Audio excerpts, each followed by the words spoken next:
This is Doug Green with What Really Matters Interviews, and today it is my pleasure to interview Ellie Briggs. Now, let me tell you about Ellie. She is a hiker. She lives in Colorado, and what sets her apart, or what she's done that's amazing, is she's climbed all of Colorado's 58 14,000-foot peaks, which are often called 14ers.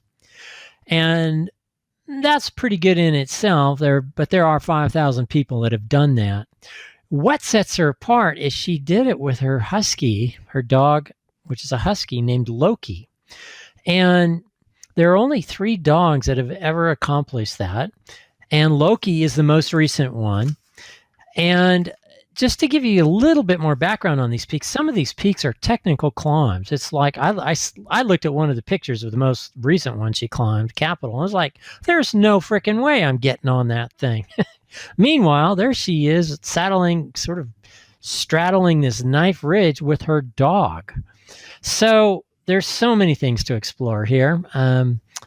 Ellie, welcome to the podcast, and thank you for joining me. Thank you so much for having me. It's my pleasure. So why don't you talk about this? Let's start off with the most recent peak you did. I understand that on Capitol, is it called Capitol Peak? Yes. Capitol, okay. I understand that that was actually your second attempt on that peak. You had come there the year prior, and a combination of weather and exposure and everything just kind of got you like, yeah, maybe we should come back to this one. Maybe you can talk about that, and then also what it was like the second time when you came back. So what stopped you the first time, and then what inspired you to keep going, and what challenges did you face the second time? Sure. Well, the first time that we attempted Capitol was back in 2018, and it was the same month. It was September, and I chose September on purpose because that tends to be one of the best months for having good weather. And on a peak like Capitol that is so technical and it is the hardest mountainer in Colorado, I wanted to have the conditions be as perfect as possible before we attempted anything. So when we went up that time, we had to hike in about 6.5 miles to our sort of base camp area, which is Capitol Lake, and it sits right at the base of the peak itself. And we set up camp. I had my partner with me and, of course, Loki.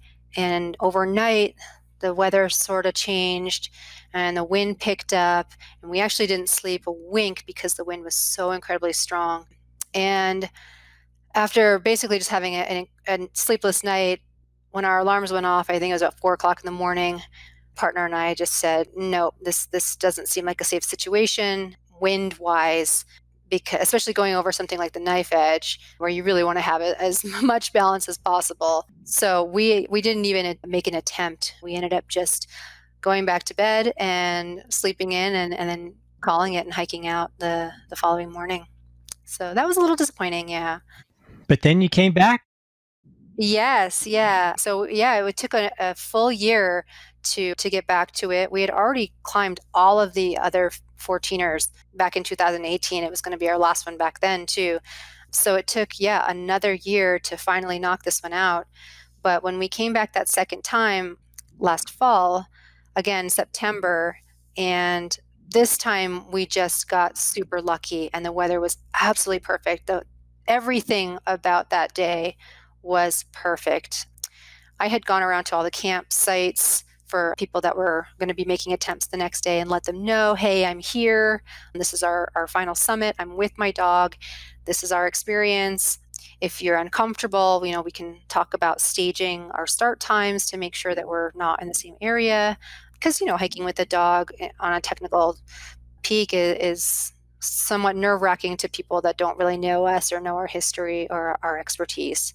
So I just wanted to put their mind at ease. But then when we actually did go for the climb itself, everything just went as smoothly as I ever could have hoped for. It was really the perfect day. So my understanding is the last 150 yards or something is the knife ridge to get to this summit?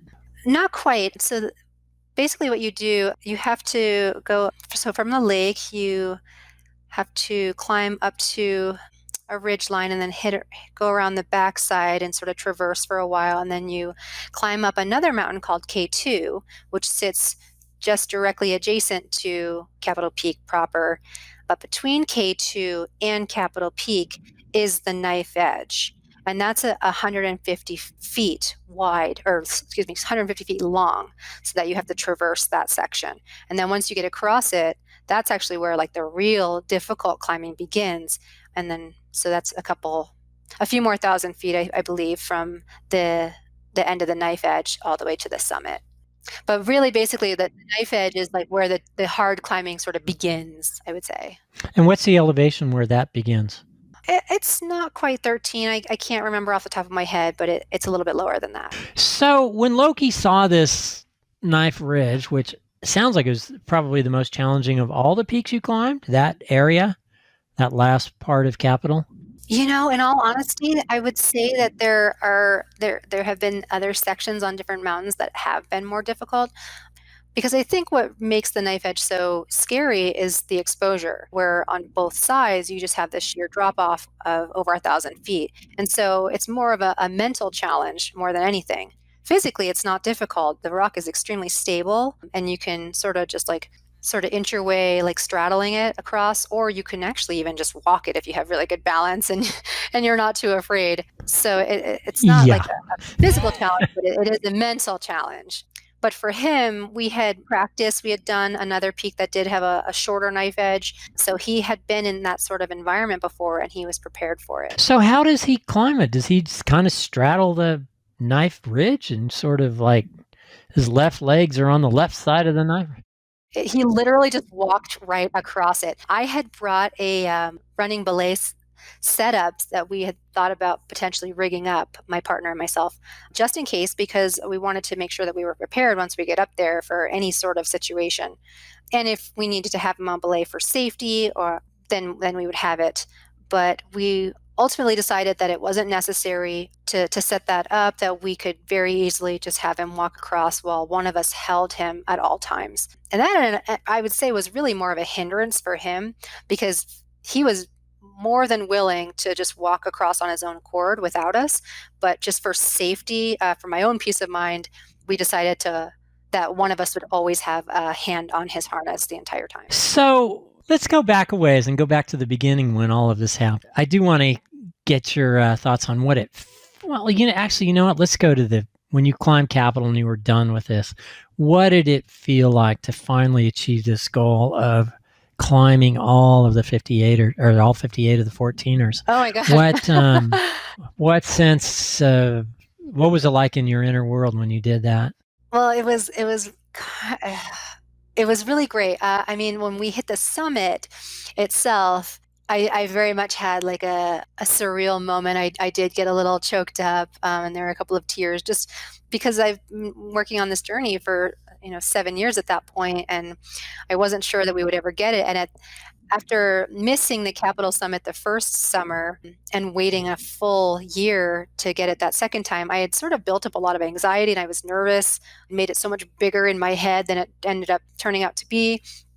And so there was just this big wave of relief to be finished with this particular mountain. And I don't want to say finished, because in my opinion, a summit is only halfway. So there was no big celebration at the summit, because I wanted to save the celebration for when we were back off the mountain completely and in a safe environment. But when we hit the summit, there was definitely a wave of accomplishment coupled with relief. Yeah. So we did have a little party at Taco Bell that night, just the two of us, for our celebration dinner in the car. And down climbing can actually be more challenging than climbing up. How's Loki with that? Oh, absolutely. And in fact, in 2017, there were 5 deaths on Capitol Peak alone, and all of them, well, not all of them, but several of them occurred on the descent. And with mountaineering, that's usually the time when most accidents happen. People are sort of not focusing as much. They're just relieved to have hit the summit. And so they're sort of riding that high, and the adrenaline has come and gone. And, that feeling of tiredness sort of starts to kick in. And so you may not be paying as much attention as you should be, or your feet may give out or whatever. And so for me, I always have to make sure that I'm focusing in both directions and making sure that I'm keeping myself and him as safe as possible all the time. But as far as coming down and climbing, we have a very specific system that we employ that I've trained into him. And so when we're going down something really steep, I say the phrase "get behind," and he will actually. So I'll like sort of get into a crab walk position, and he'll come right up behind me, and he'll press right into my back or my shoulder, and sort of put his weight into me, and then I'll just crab walk down as he's pressing into me, and that way I'm sort of breaking his fall if he were to fall, if it's a really steep section. So it's a great system that we've sort of compiled together. So let's go back to the beginning. How did you come across Loki? And did you know from the beginning, like when you first saw him, that this was going to be an amazing dog, or is that something that developed later? Let's start. How did you and Loki come together? Well, it's really a very unique situation in the way that I acquired him. So he actually came from a puppy mill that got shut down up in northern Colorado, and he's one of two dogs that were left to be taken from this place. And this other couple went to rescue what they thought was the last dog, and that's when they realized there were two. And they realized, well, we can't leave one, we have to take them both. But they weren't really in a position to care for two dogs. And so they ended up putting him up for adoption on Craigslist. And that's how I came across him. I saw his photo.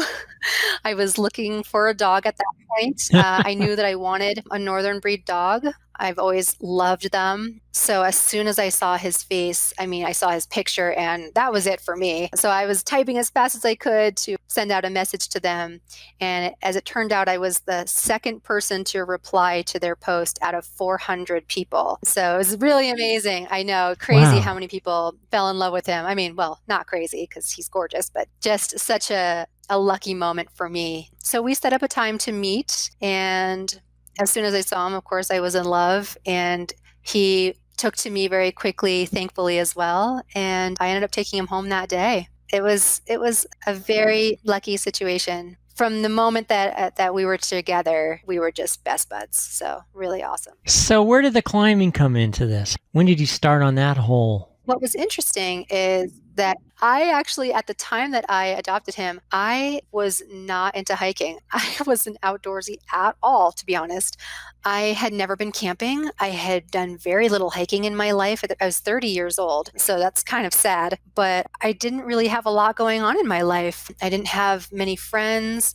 I had just come out of a relationship that was kind of crippling at the time. And so getting him was sort of a way to get my butt off the couch and to be more social and to be more active and to just have another presence in my house, a companion, so to speak. And so I had him for about 3 months when I went to a random happy hour meetup, and I met a girl there who was really into the outdoors. She was a big hiker. She'd done several of the 14ers, and she was just such a beautiful human and so excited about life. And I was so taken by her and her zest for life that I was just like, can we please be friends and, take me hiking? And so, yeah, we ended up doing a Memorial weekend camping trip together, and we hiked my very first 14er, which was Mount Albert, which is Colorado's tallest peak. And after that trip, which I should mention was like the hardest thing I'd ever done at the time, trying to get up that mountain, once I finally made it up, just seeing that view was undeniably beautiful. And it was really a life-changing moment for me. And from that moment on, I just wanted to hike anything that I could get my feet on. Something I want to add here is, for those of you that haven't climbed a 14,000 foot peak, altitude really is a thing. Totally a thing. This first trip, I was wearing hiking shoes that I got at like a discount sporting goods store. They were $35 shoes. I had head to toe cotton. I was wearing like a Hollister sweatshirt and had no idea what I was doing. And at one point I stopped and sat down with my friend, and my speech was so slurred. I was so dizzy. My lips felt like they're about 5 sizes too big for my mouth. I was freezing. Totally unprepared. Mentally unprepared and also physically unprepared. So it was so hard, and I really didn't know what to expect as far as like being able to breathe. I had no idea how much more challenging it would be at those elevations versus, just being at our campsite or whatever. But yeah, it's definitely a thing. So, how old was Loki when you did this first peak? He was 9 months old. So he was actually very, very young. He was probably a little bit too young, in all honesty, to be hiking peak of that height and of that mileage. But at the time, I didn't know better because he was the very first dog that I'd ever owned on my own. And I clearly still had a lot to learn about being a responsible dog dog owner. Luckily for me, and I think this is a testament to his breed, he just did fantastically the entire time and never got tired, never needed to stop, just charged the whole way and enjoyed every minute of it. So, you did the first peak and it was like, wow, okay, that was a challenge. I felt the altitude and da da da da da da. What got you inspired to keep going? Once we got to the summit of that first one, and it was Memorial Day weekend, so this was May, but there was still quite a bit of snow looking out at the landscape, and you can see many other 14ers from that one particular one, Mount Albert. And so seeing all the other ones and that feeling of like being just one small being in this huge, vast landscape, that was really what did it for me. I loved that feeling of, wow, I just conquered this huge thing, but at the same time, like I am so tiny in this enormous world. And I loved that sort of oxymoronic feeling. And that was really what motivated me to do another one was I wanted to have that feeling again and see another summit view like that. Something I would add to that is after having spent a good chunk of last summer in Colorado and climbing, did my own 14er, is Colorado really is in a league of its own for natural beauty, for majestic mountains. It's just over the top, even compared to the Sierras in California and some of the other ranges. Well, and what I really love about Colorado's peaks is depending on which mountain range you're in, they're so different. We have, if you're in the Sawatch, which is where Mount Albert is, most of those 14ers look very similar as far as the landscape. But then you go down into the San Juans, and each different 14er looks, the geology itself is very, very different versus going into the Elks. And then you're in this like sort of rotten, crumbly, red shale sort of rock. And so it's really cool to have all of these different experiences and all of these different views within one area, depending on where you are. You never get tired of seeing all these different views. It's cool. We're talking about Huskies here, and my experience with the Husky I'm taking care of is it's the most stubborn, willful, whiny dog I've ever seen. I would not get one. I had an Australian Shepherd Border Collie mix that was the easiest dog I've ever even seen. He would heel left, heel right. He was up for anything. We could go do 35-mile mountain bike rides, and he was like ready to go the next day. In fact, he'd need even more distance once he recovered and got even stronger. But wouldn't wander, was just always attentive and was quiet. Like, I sound like a strict dad, I guess, but that dog was so easy. This Husky is like whines. It is willful. Oh my God, it's willful. And so I have a lot of respect for people that can deal with this breed. And I think this leads into the next part is Loki sounds like a very exceptional Husky. The way you've described him, he sounds more like another kind of breed. Well, as I have said before, I really did hit the dog lottery with him because he is just the anti-husky. He looks like a husky. He obviously is a husky, but personality-wise, he couldn't be any further from one in every sense of the word, because he's highly trainable. He's a great listener. He's off leash all of the time. He does not wander. He will walk right by animals, which is amazing. Of course, all of this did take training, but the fact that he was, even able to be trained to do this is incredible in and of itself.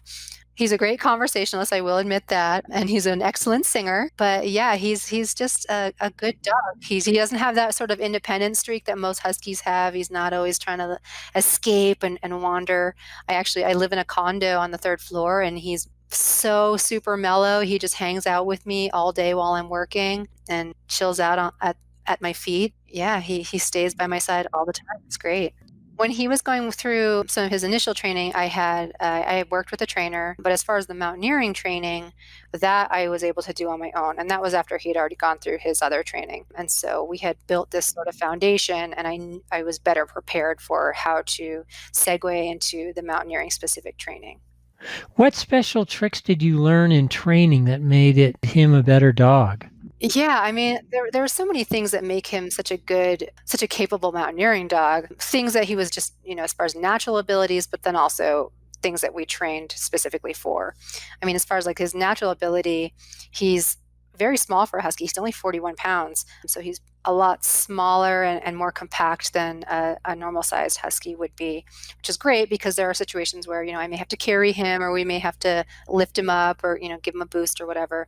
And I'm physically capable of doing that with him. But he's also really agile and light on his feet, and he kind of is a prancy little dog. So he's not really like a derpy husky that is just sort of like a bull in a china shop. He's like just the opposite of that. And so it's really helpful because, when we're on these more tricky situations on, harder terrain or areas where there is like a higher danger for rockfall, he is a lot more agile, as far as where to put his feet and not sending rocks raining down on me or anybody else.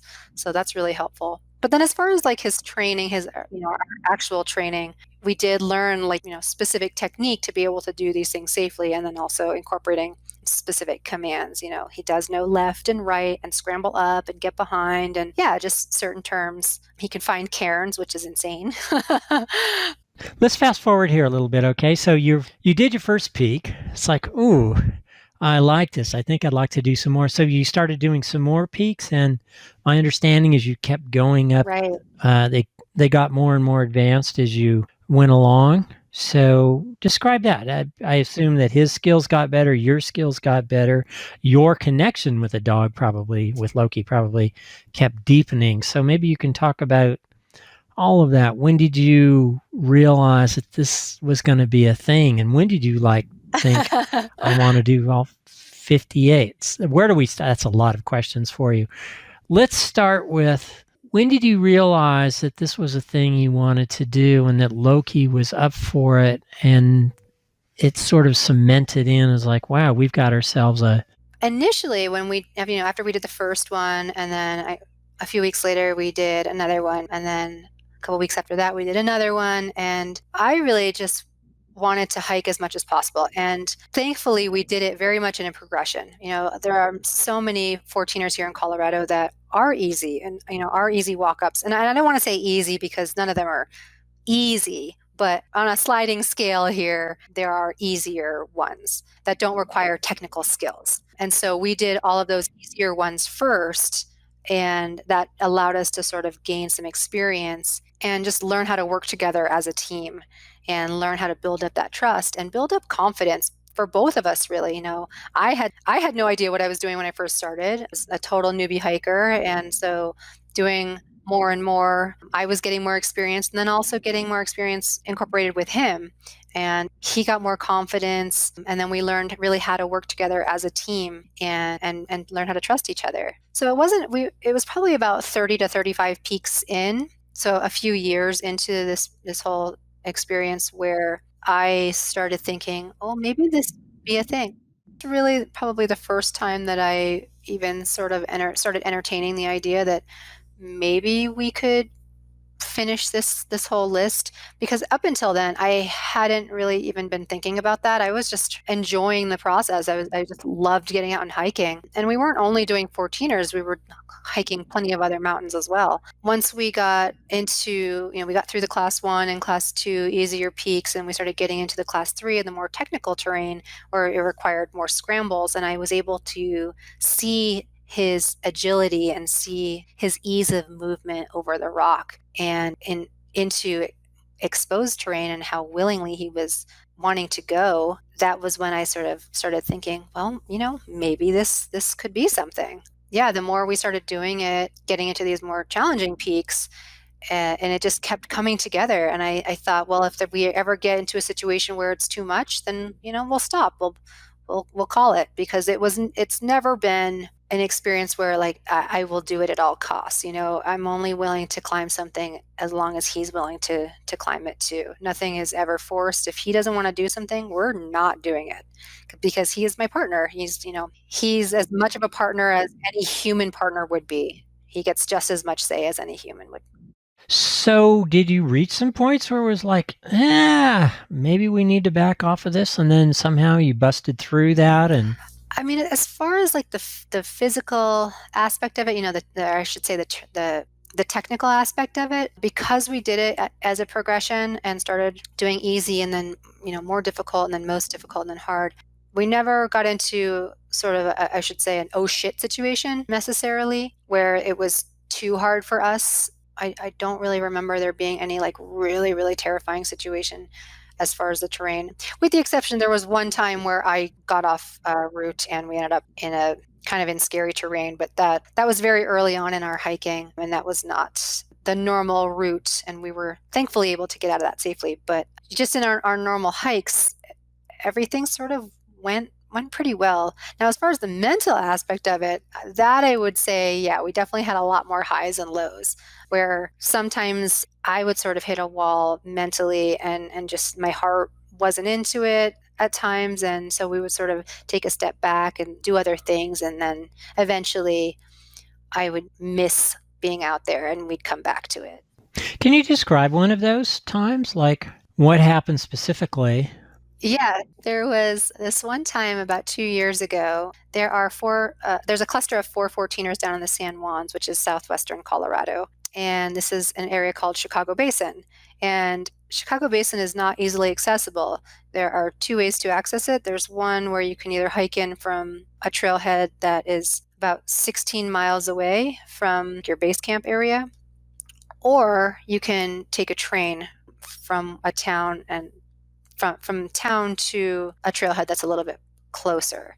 And so our first trip into Chicago Basin, we took the train, and then that was about 45 minutes, and then we hiked in from there. That was about 6 miles to get to our base camp.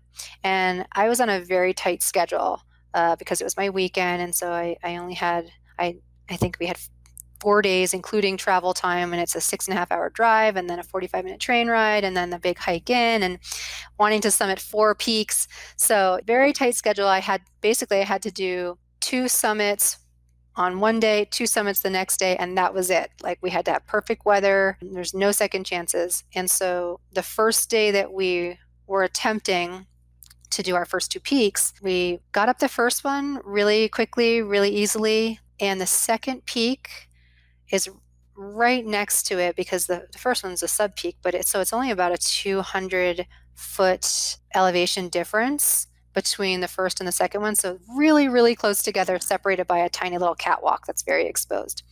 Well, we summited the first peak and we were walking along that catwalk, and the weather changed in an instant. And I saw those clouds coming in, and I could tell that hail was coming, and hail was coming very quickly. And that second peak is a more challenging peak. It's a lot more technical. It's very, very exposed, and it's ledgy. And so it's basically a no fall zone, because if you fall, you die. And so it was not an area that I wanted to be in if there was any sort of crappy weather or rain, or, you know, being on wet rock would have just been a nightmare. So unfortunately, in that instance, I realized we're not going to get this summit. We shouldn't even attempt, and we actually need to get down away from this inclement weather as fast as possible. So yeah, we ended up having to basically just kind of run down to get further away from the storm in case of lightning and in case of hail. And I just remember once we sort of got back down a little bit more towards safety, I stopped in the middle of the trail. I like sunk down and just sat in the middle of the trail and like started bawling my eyes out because I was so upset, like so disappointed being so close to that other summit and not getting it. And now I'm like, I have to come all the way back here because we didn't get this summit, and it was such a huge trip and such a long drive, and the train ride and the hike and all this. And I basically just had a big temper tantrum in the middle of the trail, a little pity party for myself. Thankfully, nobody was with me, so it wasn't too embarrassing. But yeah, that in that moment, I started questioning, like, why am I even doing this? Like, why am I doing this to myself? Because I was just feeling really overwhelmed with how much effort I'd put in, and still it was a failure. And so after that particular experience, I decided, okay, maybe I need to take a step back and focus some more of my time on just doing other things that I enjoy. Maybe we'll take a road trip, or maybe we'll just do some really fun, easy hikes, or maybe we'll go swimming, or whatever. And so that's exactly what we did. And I spent a few months just doing really fun, easy things, and a little bit more like casual exploring. We took a couple of trips, and eventually I remembered why I love climbing mountains, and it all came back, and I missed it very much. And I decided, okay, it's time to get back out there. So let's ask that question. Why do you climb mountains? What is the allure, the attraction to you? Oh gosh, I mean, well, there's so many things, really. There's not really one question. I think people are probably thinking I'll go for the obvious because it's there, that most people seem to throw out. I know I've heard this story, but I don't remember it off the top of my head. Do you know how that saying came about, by the way?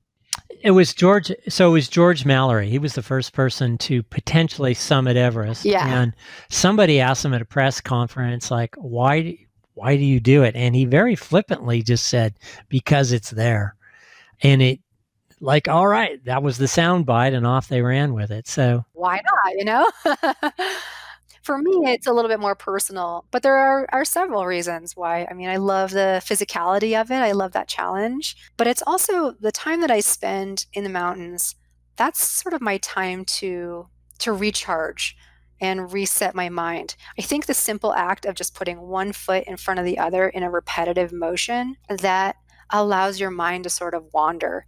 And so any sort of difficult stuff that I may be thinking about or dealing with in my own life at the time, that's when I can really compartmentalize those things and put things in perspective. And I know, like, once I come back from being out in a mountain, all those things just don't seem very important. And especially once you get to a summit and you're looking out and you're seeing this huge world and how small you are, like I've mentioned before, it really puts a lot of your problems in perspective. Who cares that somebody like cut you off in traffic? Like, does that really matter? The world is so much bigger than you. And so that's just such a great, gentle reminder. And so that's really what I love about it the most. as something that I've done a bit of mountaineering, not as much as you have, but one of the aspects I really liked about it, and also for alpine ski expeditions like crossing the Wind River Range and stuff, there's something, especially a peak though, there's something so sweet about the singular focus.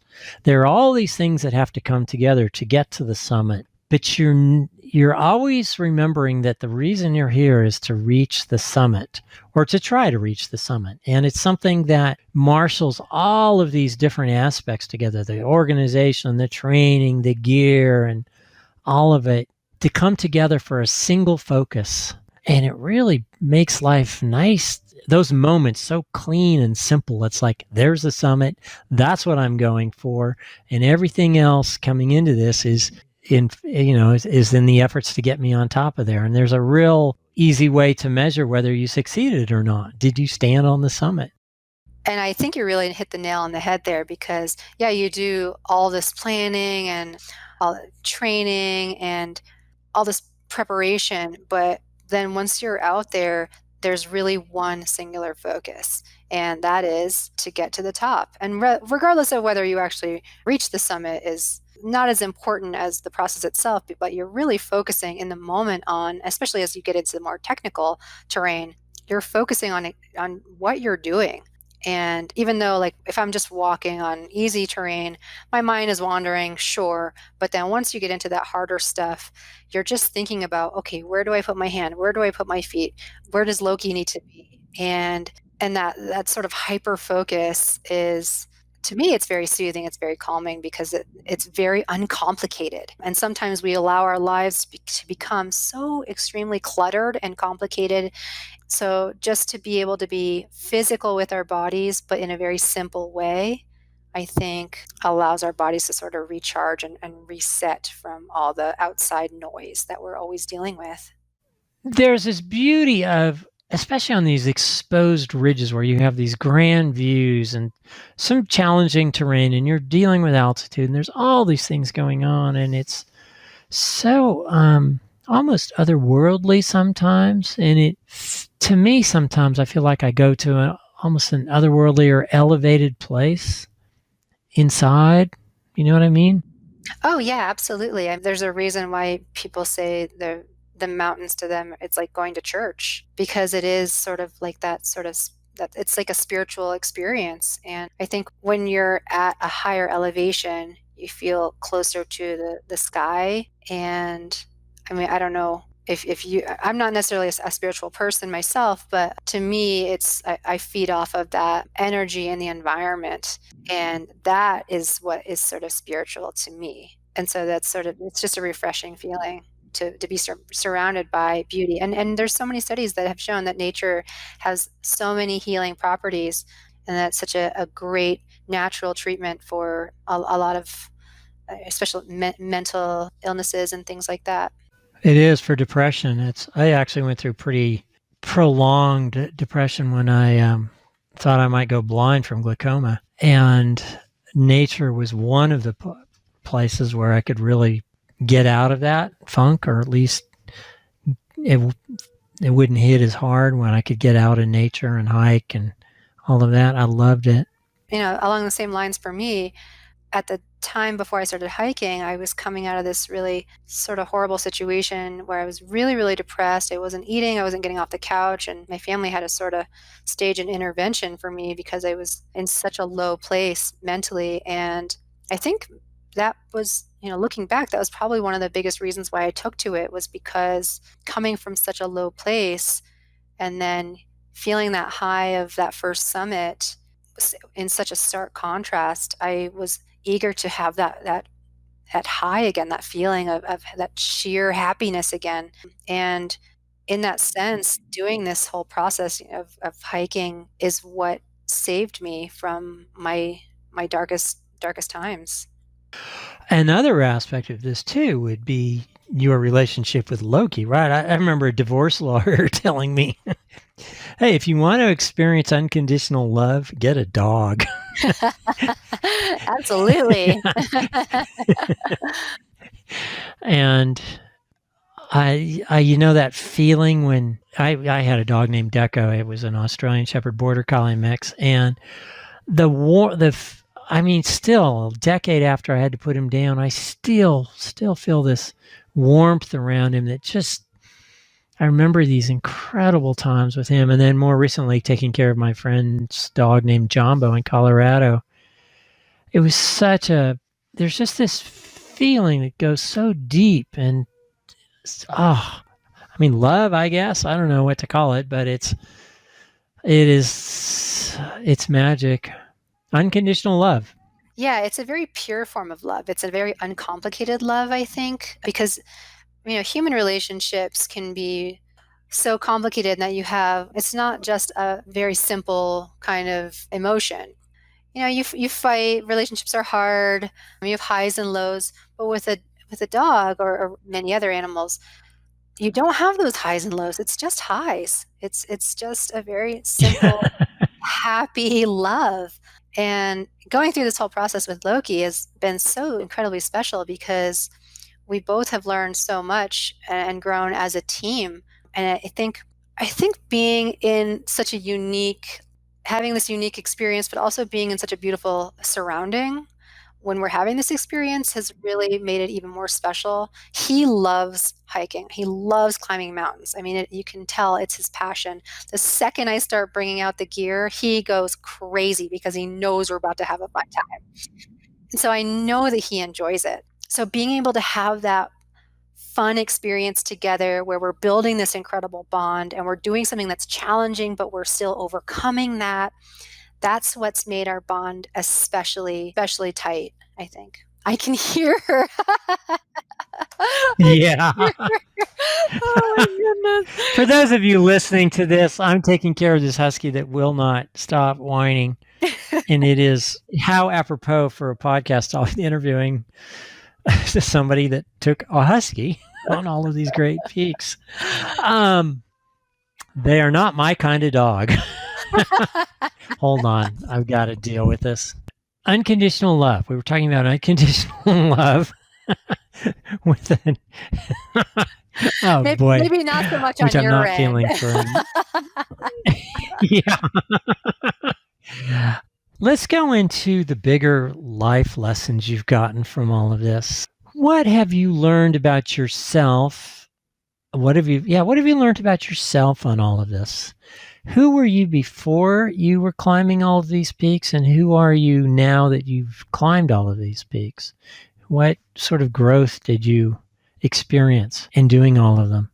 Well, to be honest, I have to say that my life it's like night and day difference between who I was before and who I am at this point in my life.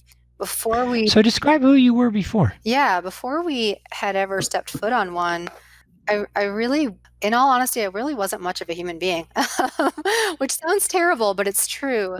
I had come out of a pretty dark relationship, a pretty abusive relationship, and going through that process, I had sort of become just a beaten down person. I had lost all of my friends through that period of time, so I had nobody to lean on once I got out of that. I didn't have a clue who I was as an individual. I didn't find enjoyment in things, everyday things in life. I didn't have hobbies. I was just basically existing. I wasn't living at all, and I didn't know who I was. But throughout the process of climbing all these peaks and having Loki and then getting through these climbs, I learned so much. Some of them being kind of what I'm capable of physically and mentally, overcoming challenges, but then also like learning to trust myself and learning to be self-sufficient and learning to be sufficient with when I say self-sufficient, I should say with Loki and me, because we are of course always not depending on another person for my own happiness. I can create my own happiness, and it's a very easy thing to do. But also learning to trust my instincts and becoming experienced and becoming a mentor to other people, because I really enjoy that now. And in doing that, I feel very empowered. And so I've become more extroverted. I'm more confident. I'm more willing to take risks, and not crazy risks, not dangerous risks, but just risks in my everyday life. Now I always say I shy away from what is safe, because I don't ever want to live a safe, comfy, cozy life. I always want to be challenged. I always want to step outside my comfort zone, because that's when you grow as a person, when you are uncomfortable and when you're scared and when you're pushing yourself. And so now that's where I like to live all the time. So yeah, just going through all this, like going from a broken down shell of a person to somebody who I feel like is really more of a force. And it feels so good. It feels so empowering to be this person. And although I don't miss who I was before, I never could have become this person had I not gone through that initial experience. And then, of course, the experience of becoming a climber as well. So what's next? I get that question a lot, and I've been trying to think about it for a while after we finished.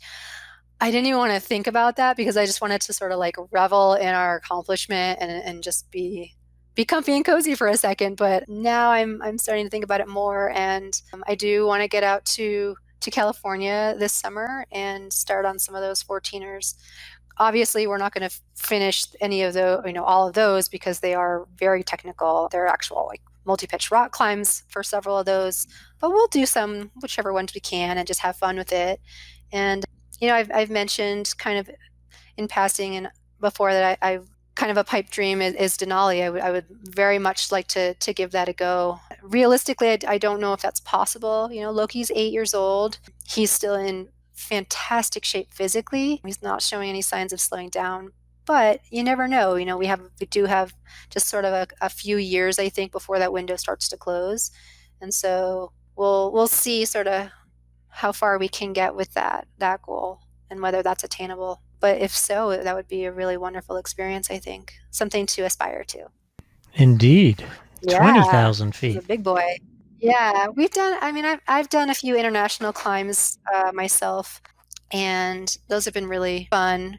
And I think it's great, obviously living in Colorado and being in this environment that's already high up. And I've done a couple of summit camps as preparation for some of our higher altitude climbs. And so it's not such a shock to my system, I think, as if I were somebody coming from sea level. So I think the elevation on that is less of a challenge than a lot of the other factors that would be present for that one.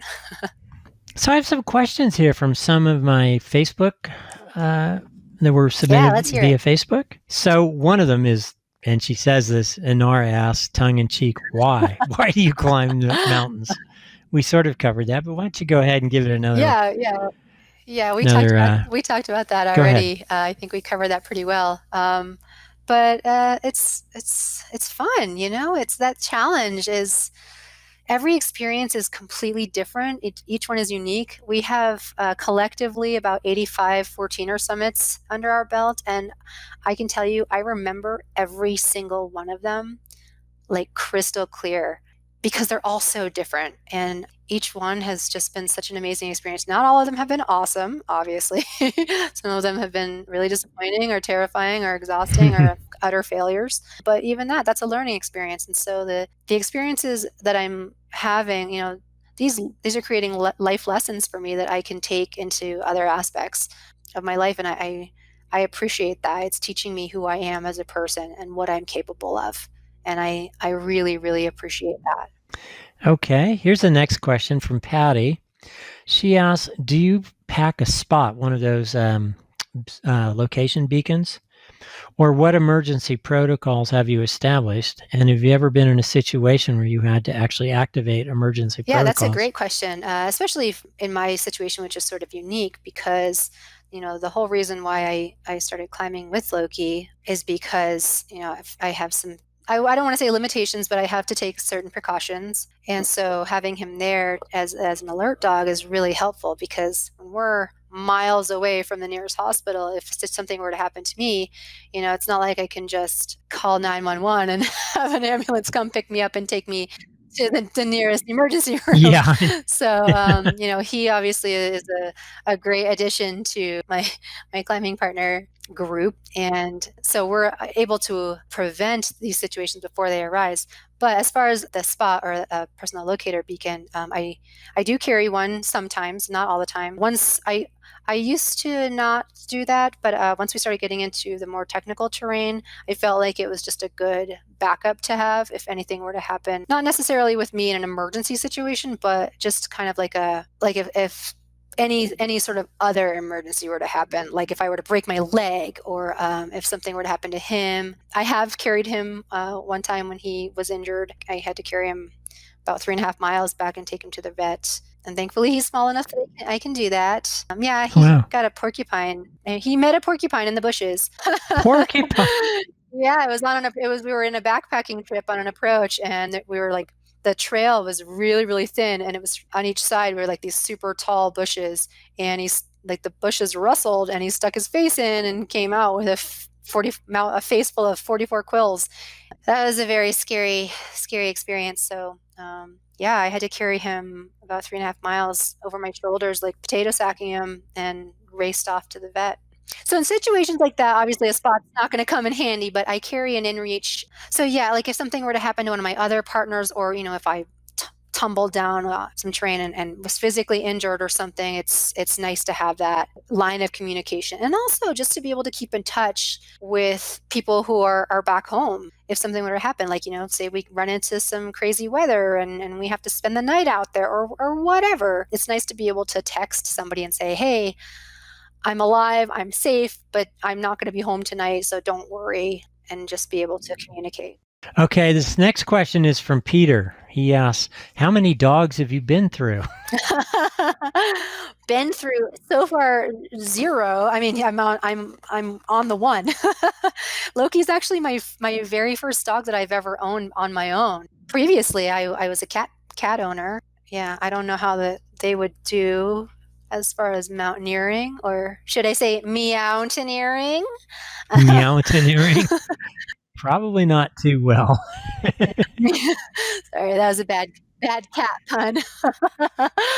um, but yeah, he's my first dog. So man, I'm like ruined for life with him because I don't think I'm ever gonna have another dog who is kind of on his level at his caliber. So I don't even allow myself to think about that day when that's no longer an option. Okay, next question comes from Glendale, and she asks, "Did you ever have a trip where everything went sideways right from the get-go?" Oh my God, yes. I I sometimes have not the best luck. I try to be as prepared as possible, but I will admit that usually there's always one thing that I will forget that's like not necessarily like the most vital, but like really nice to have whenever I do a backpacking trip. Yeah, there was this one backpacking trip last summer. This was not a 14er, but it was again down in the San Juans. We were going to this area called Basin. And so I had to hike 10 miles in. And this was seriously like the Murphy's Law of trips. Like it was nuts. I remember like just hiking in, there were 4 different avalanche debris areas that we had to like go up and over. And I'm carrying this enormously heavy pack. And then the last, mile or two of it, I mean, it's practically like straight up on just garbage scree. And I fell on that and like scraped myself up. We finally get to camp and I'm so hungry and I can't wait to have dinner. And I realized I forgot oh no, well, even before that. So I stopped in one spot to have a drink of water. So I took out I have like a bag where I keep all of my like sort of miscellaneous smaller items. And my straw was in there, like my Sawyer straw, so I can filter my water. So I stopped and drank, and I didn't realize that I forgot to grab that little small bag with all of my other small items, and I left it at the river. And I went 2 miles up to my camp. And I didn't realize until I went to cook my dinner, oh my God, I don't have my little bag, which had my lighter, my knife, my rope to be able to hang up my food bag. My headlamp was in there. Just, I mean, vital things were in that I absolutely had to have. I set up camp super fast, and then I had to run back down 2 miles and over 1,000 feet of elevation loss to go pick up that bag, come back up after I'd already hiked 10 miles. I had to do that twice. And then I finally get back up with all of my stuff, and I realized I didn't have my stove or my propane. And all of my food was hot food. Like I had oatmeal for the morning, I had ramen for my dinners, I had freeze dried. I mean, it was terrible. Like basically I ate cookies for 3 days. It was cookies and a couple of nuts and so yeah, that was terrible. And then the next day we went and hiked one of the mountains. On the way back down, I got kind of sidetracked on a social trail versus like the actual trail. I realized my mistake and like we sort of had to traverse like around the side of the mountain to get back to the real trail. And I lost my balance or something happened and I tripped and basically like log rolled down the slide of this mountain and just like completely busted up the entire left side of my body, like just scraped it horribly. So I had to like hobble back down to camp, triage my entire left side. And then the next night, I was awoken at 2 o'clock in the morning by an animal outside of my campsite, like charging through the campsite. And of course, it's 2 o'clock in the morning. I'm by myself. I just have the dog. He's like awake and alert and like, what's that? When you're in that situation, like everything's a bear, obviously.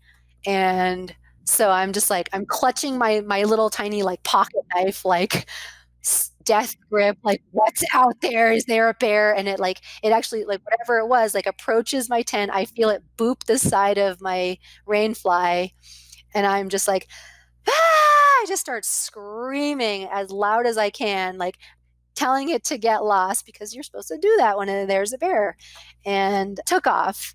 And so for like 2 hours after that, I'm just like, wrapped up in my sleeping bag, my eyes like as wide as can be, clutching my knife for dear life. And Adrenaline just oh my charging through God. your blood So system like, it was ah.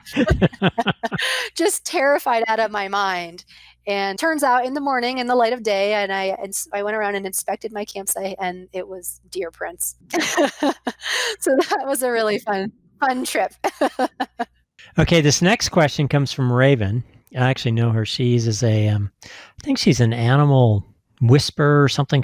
Or psychic, I think, or at least she used to do that. Anyway, she asks, how has doing these climbs brought you and your dog closer together? Oh gosh, in so many ways, I think it's really solidified our bond as a companionship and as a team, because as we take on the more as we took on the more challenging peaks, we really had to trust each other and put our faith, him trusting that I'm going to always keep him safe and always make sure that whatever situation we're in, that we can handle it together, and I'm never biting off more than he can chew. And so he trusts me in the same sense that I'm trusting him also to keep me safe, as far as medically safe. And so that's created such an awesome bond. But then also, like, building up our confidence together, and taking on like harder and harder challenges, because there's such an awesome feeling of being sort of scared or uneasy or nervous about something, but knowing that we are able to do it. We just have to take that first step and try it. And then once we do, and we sort of conquer it, it's such a feeling of accomplishment. And so to be able to do that together and feed off of that energy is really a special thing. And I love seeing that look of accomplishment in his face, because he gets so excited when he is facing a challenge. Maybe a certain section is really difficult for him, and he has to sort of think about, okay, how am I going to get up this? And you can actually see the wheels turning through his eyes, and he's like scoping out the best way to get up it. And then once he does, I mean, his whole expression changes, and he just lights up, and tail's wagging, and he's so excited. And it's such a special thing. And I think going through those challenges together and feeling those highs together is what makes our bond so amazing and so extra deep for me. This sort of leads into the next question from Anne. She asked, does your dog ever look at you with a worried face regarding a difficult technical area that you're both attempting? Yes, he does. And he has a very expressive face. I actually think it's funny because, like I said, he doesn't really have derpy face. I say he has resting bitch face, because he's he's a very stoic looking dog. He doesn't smile a lot. He always looks like he's kind of pissed off. But those moments where he is taking on something challenging, when he smiles, I think that's what makes it so special, is because he doesn't just sit around and smile, have that sort of like goofy dog face. But yeah, she's very thoughtful in the way that he approaches terrain and approaches climbing. And we certainly have been in situations where I can tell that he's unsure, and he is very good at expressing that to me in sort of like an unspoken language, just using his body language. And normally what he'll do, if we come to a more difficult section, he's sort of uneasy about it, is if he wants to try it, he'll just sort of go for it, but really slowly. He might take him a couple tries. I usually like to let him lead, or I'll sandwich him. If I have a climbing partner, my partner will go first, and then he'll go, and then I'll bring up the rear. But he always wants to follow. As long as there's somebody in front of him that's gone past a difficult section, that sort of tells him, okay, if they can do it, I can do it. And so he's always more willing to give it a shot. But there have definitely been situations where he's been legitimately nervous to the point that he actually doesn't even want to try it. And in those instances, we're done. We're done for the day. I can never force him to attempt something that he legitimately doesn't want to do, because I think that would break that trust that we've taken so long to build up.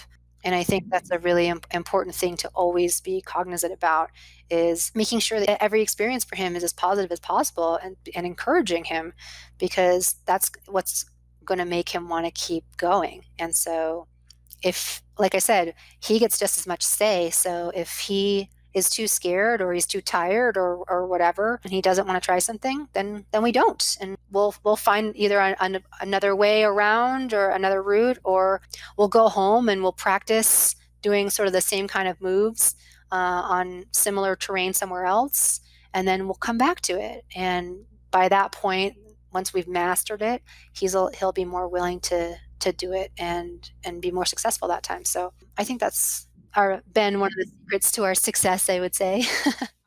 Okay, next question comes from Alan, Alun. Who's your favorite mountaineer? Or do you have one? I don't have one. I know I should probably. As cheesy as it sounds, he's my favorite. Loki's my favorite mountaineer, which I know is silly, but like as far as like more famous mountaineers, I don't really have one in particular. I admire so many mountaineers, of course, but I don't ever like to idolize anybody or try to follow in anybody's footsteps. I really want to like forge my own path and make this journey my own.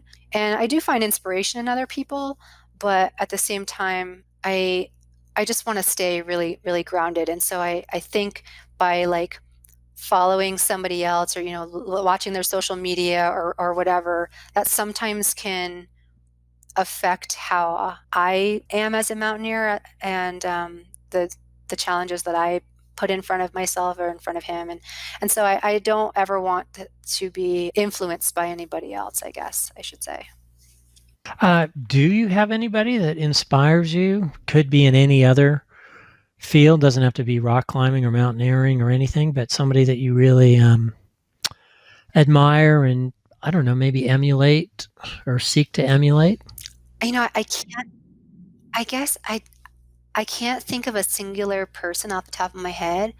I really love watching people who are doing unique things, whether or not they're more famous or whatever, that doesn't matter to me. I love seeing situations that are kind of going against the norm or that are new and sort of stepping outside the box. And so anytime I see something like that, somebody doing, putting up a first ascent or whatever, I am always really inspired by that because that's a totally unique challenge. And I feel inspired by that, especially because I feel like Loki and I are in that situation ourselves, where we're doing things that other people or very few other people have done. A few other dogs have done all the 14ers in Colorado, which is incredible in my book. Just having gone through it myself, I know how challenging it is for a dog to be able to do it. But, for us also having done Rainier, and so, no dog has done all of the Colorado 14ers and the 14er in Washington aside from Loki. And so that's a really special thing.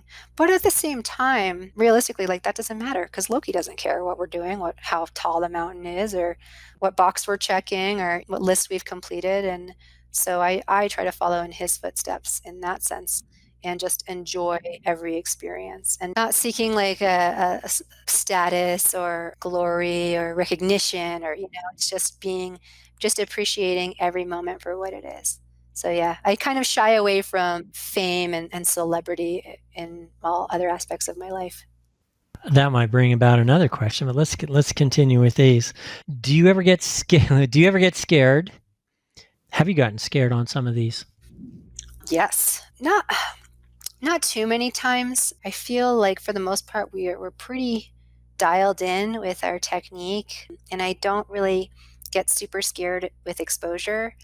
I'll get butterflies or whatever, but I'm pretty good at focusing on exactly what's in front of me and at the task at hand and putting all that other stuff sort of kind of putting blinders on, I guess I should say. But we have been in situations that have been a little bit more frightening. I would say one of the most frightening experiences was on a peak in the Sawatch range, which was Mount Colombia. So Mount Columbia is right next to Mount Harvard, and you can do them as a traverse. They're 2 3/4 mile apart, separated by a ridge line, like a very long ridge line. And so that day I had done a really super quick ascent of Mount Harvard, first thing in the morning, and summited it at 8:30. It was a beautiful bluebird day, calm wind, like just perfect weather. And so I was feeling really strong and decided to go ahead and make the traverse over to Columbia. And the whole thing is above tree line. The trail dips just below the ridge line off to the east side. And so you can't see what's coming from the west. As we were making our way through or across the traverse, the weather shifted. Again, this is Colorado. It's very unique with its weather in that it can kind of come out of nowhere. We have very, very severe lightning storms here. Not so much in the PNW where you're from, or you have the volcanoes, but yeah, in Colorado it's very different situation.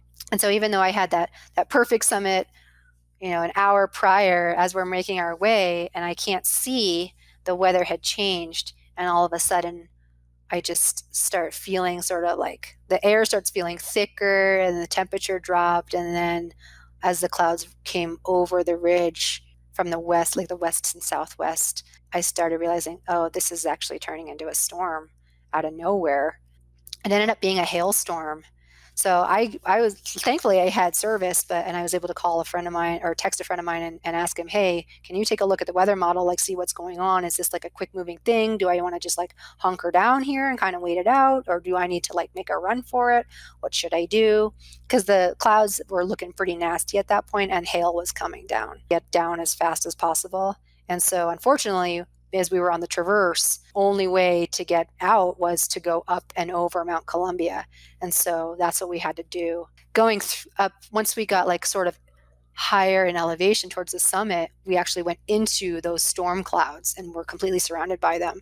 And so that was like a lightning storm. Like there was just a lot of electricity in that cloud. And I remember like the buzzing from my trekking poles, like right at my ear, and feeling all this static. I know Yeah. that sound. Yeah, like a God. low hums. Yeah.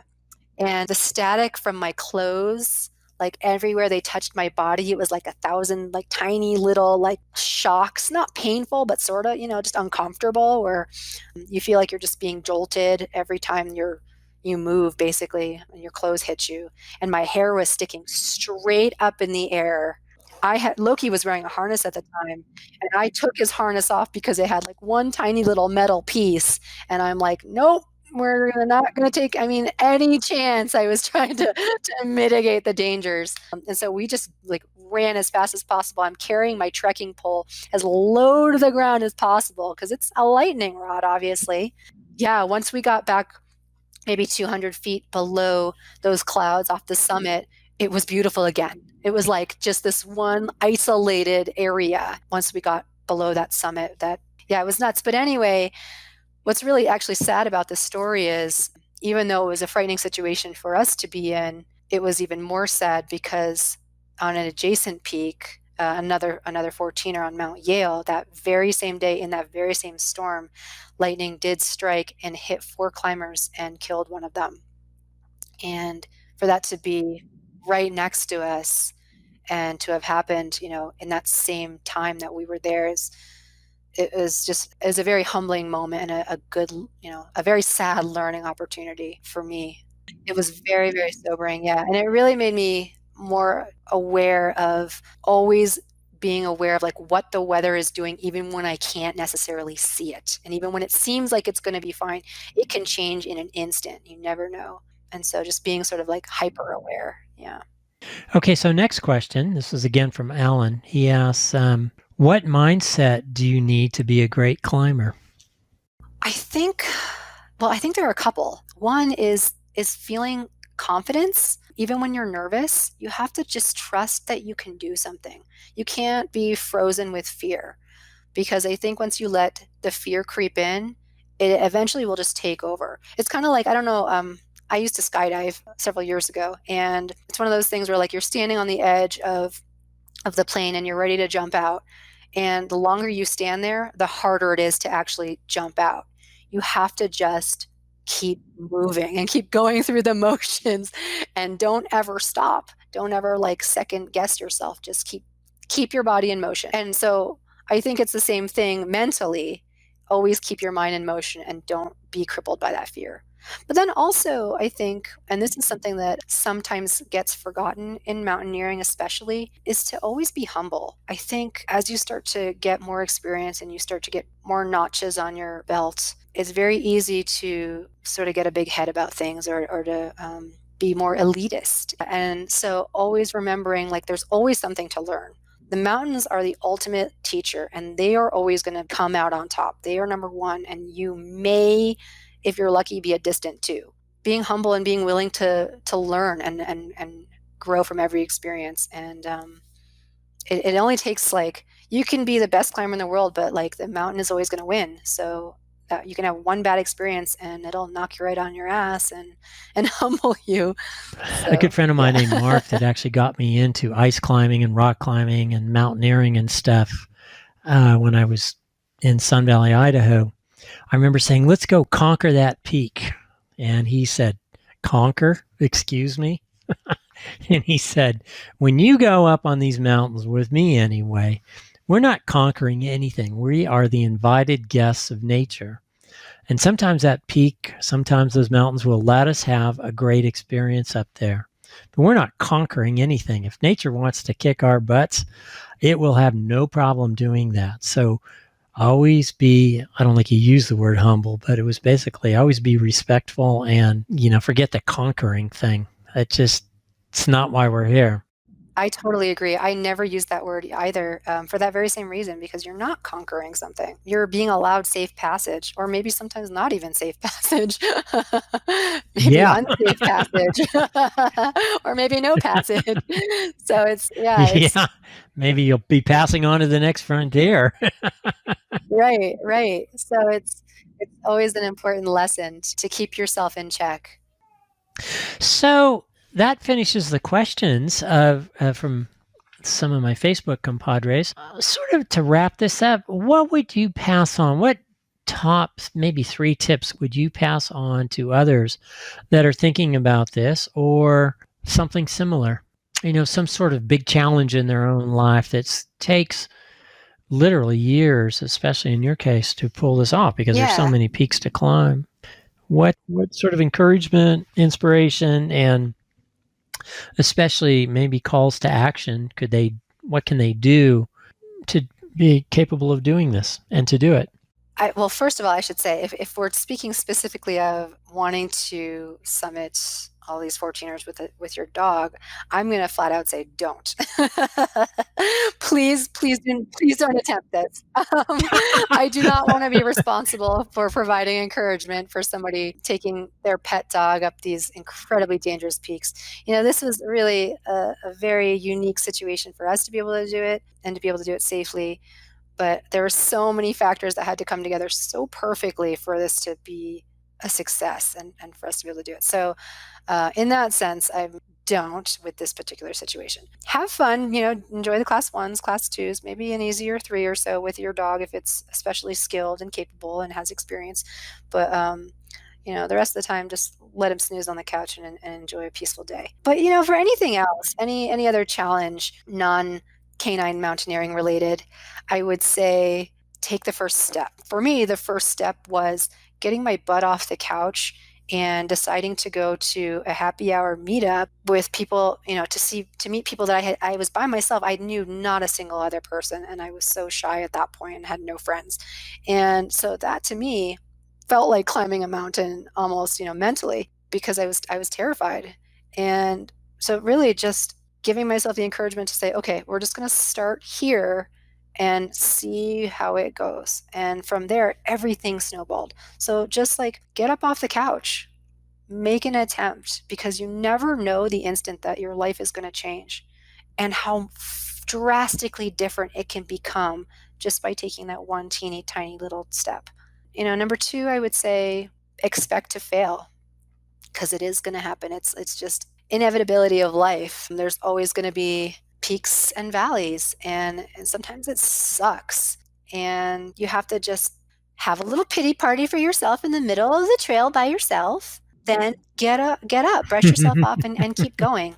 And I will say that second time we went back, we did get the rest of those 3 summit it was okay to have that little temper tantrum that one time. Are you talking about in the San Juans? Yeah. But taking that experience and realizing like there are going to be times when there are failures, but that's when you really need to like pick yourself up by your bootstraps and like just dig in, try harder, train harder, be faster, get stronger, start earlier, do all these things and learn from those failures and just go out and try again.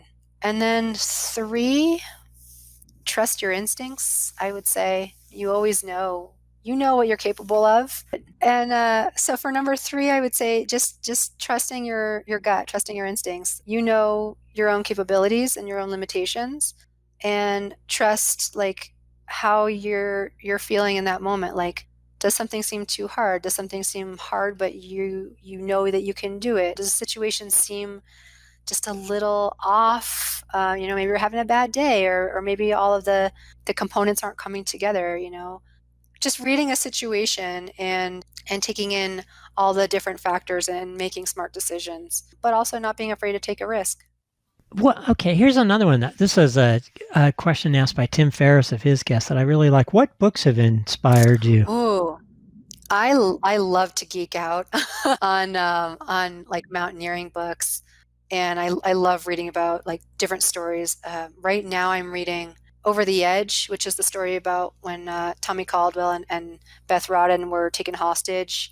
But yeah, I'm reading that right now, and it's such a enthralling read. There's so many Everest books that I've read. There's Into Thin Air, which was the that classic by John Krakauer. Yeah, Into Thin Air was the one that got me really excited about reading more mountaineering stories, and that was the first one that I read. No Way Down I've read, which was fantastic.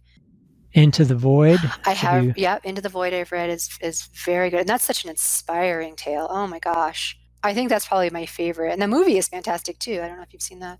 I really am into climbing documentaries. Meru was so good. That came out a couple years ago. The one about K2 called The Summit. There's a couple about K2, which I just want to, for the record, I have zero aspirations to ever climb that one.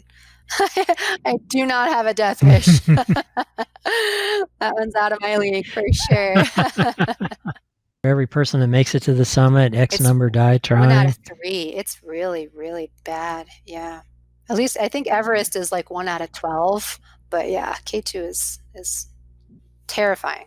Anything else you'd like to add in closing? Well, I will say that I hope that I will actually get to come out your way at some point in the near future. And since you're situated right at the base of Shasta, and I've been more seriously considering putting that on the list. So I hope that our paths will actually cross in person, and you can sort of be my Shasta tour guide and meet Loki.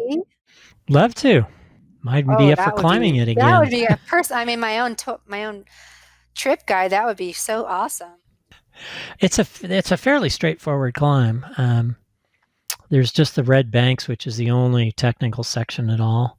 You do need crampons and an ice axe for the ascent, but there's only one area where you really need the ice axe. It looks like a beautiful climb.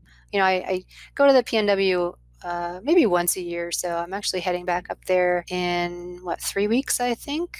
And so we'll see what kind of trouble we can get into when we're up there again. I know it's the dead of winter, but there's still some things to climb. This has been Doug Green with another guest on What Really Matters Interviews.